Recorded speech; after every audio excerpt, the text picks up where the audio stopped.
Hello, I would like to introduce everybody to the Library and Media Center Specialist in my home school district, Manheim Central. I'd like you to welcome Dr. Corey Hall.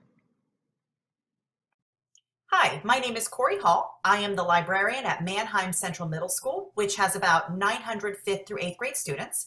I am also an adjunct professor at Indiana Wesleyan University. I have a PhD in educational technology and master's degrees in educational technology and library and information science. My bachelor's is in middle grades education from the University of North Carolina at Wilmington. Go Seahawks. I am certified in library science K-12 and language arts and math middle school NPA. I also have middle school teaching certifications in the states of North Carolina, Tennessee, Alabama, and Hawaii. So today we're going to be talking about Makerspace and the Maker movement. So I have Dr. Corey Hall with me here, as she has started a Makerspace in our middle school media center this past school year. So she is my in-house expert.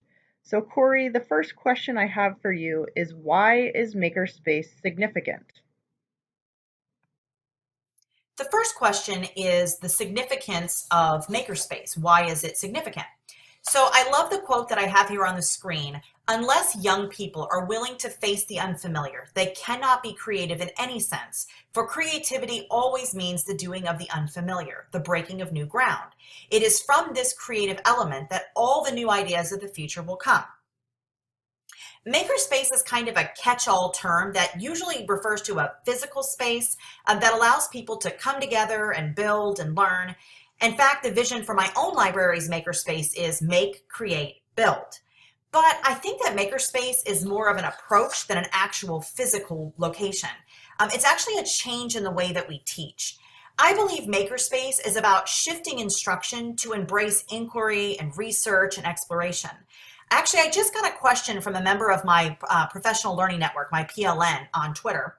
A teacher asked me just how to get started with Makerspace when she doesn't have any money or any space. And really my first thought was, well, you don't really need space or money. You just need a desire to try something new and a little bit of excitement. See, the significance of Makerspace is that we can use pretty much anything on hand to let students explore and try new things.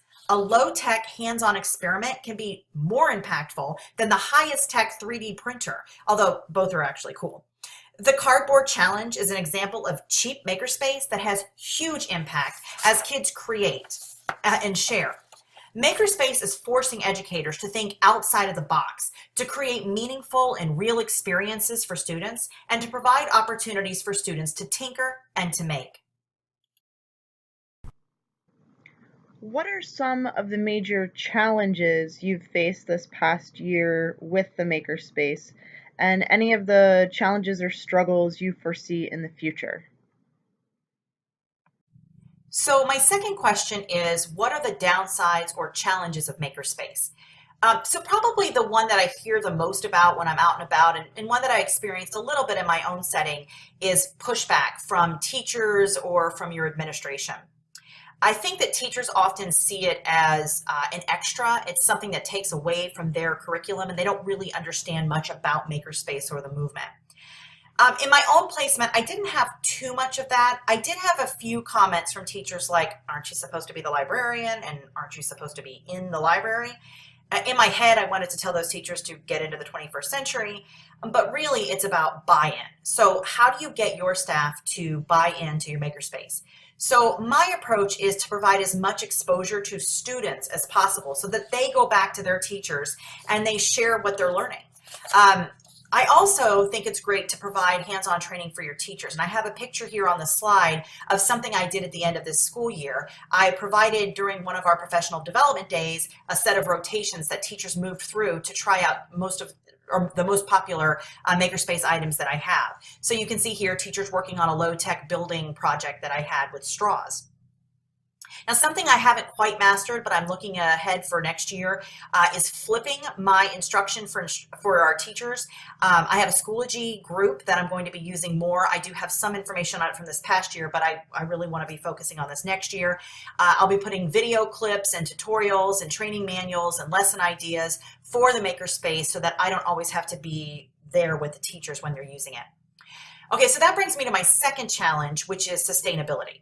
It's great to be able to purchase a 3D printer. I have one, but you have to think forward about ongoing costs. So how are you going to pay to replace your extruder or your filaments? All those cool Lego kits that we buy, you're going to lose pieces. So how are you going to replace those pieces? What about electronic sewing kits or the stick together kits? All of that takes money to replace as you go. In my own experience, I had a grant to get me started. So my district gave me a pretty hefty sum to get started on the Makerspace. But then after that, I got buy-in from my principal and was able to request an ongoing budget category for Makerspace replacement items. I also just won a second grant for new services in the Makerspace, including VR goggles and also new updated green screen material. So my third challenge for Makerspace is just information overload. There is so much out there that new maker librarians or maker teachers just feel like they don't know how to get started.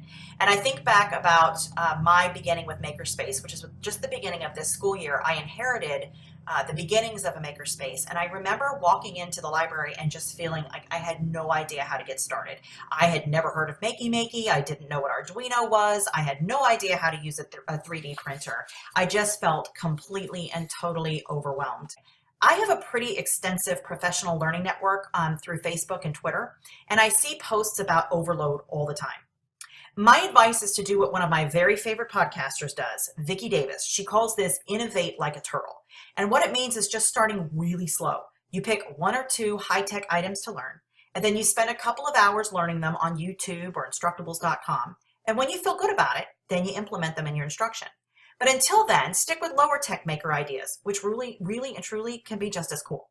So just a quick example. This past week, I attended a Makerspace conference at Penn State University. And the first session I attended was about a making curriculum. Two librarians shared how they updated their curriculum this last year to combine literacy and Makerspace. We did a sample lesson where they read to us from The Little Red Hen, and we were told then to create something with the materials on our table that would help the little red hen complete her tasks without needing help from any of the other animals. So I think the lesson really showed the beauty of the maker movement. Some of us went full out and we designed factories using magnetiles. Another group created a special tiller using connects that would allow the hen to do all the farming tasks at once. Another group used straws to create a conveyor belt. So the whole experience showed me that you don't have to have a huge, exciting tech budget or tech tools to get started. A couple of straws and blocks with the right lesson will do just fine. So where is the maker movement going? Now that you have 1 year under your belt, you've done some research and background on the whole Makerspace concept. Where do you see it going, and what is its potential? Okay, so the next question is, where is the Makerspace going? And that is really hard to say because I think Makerspace is really a paradigm shift in education.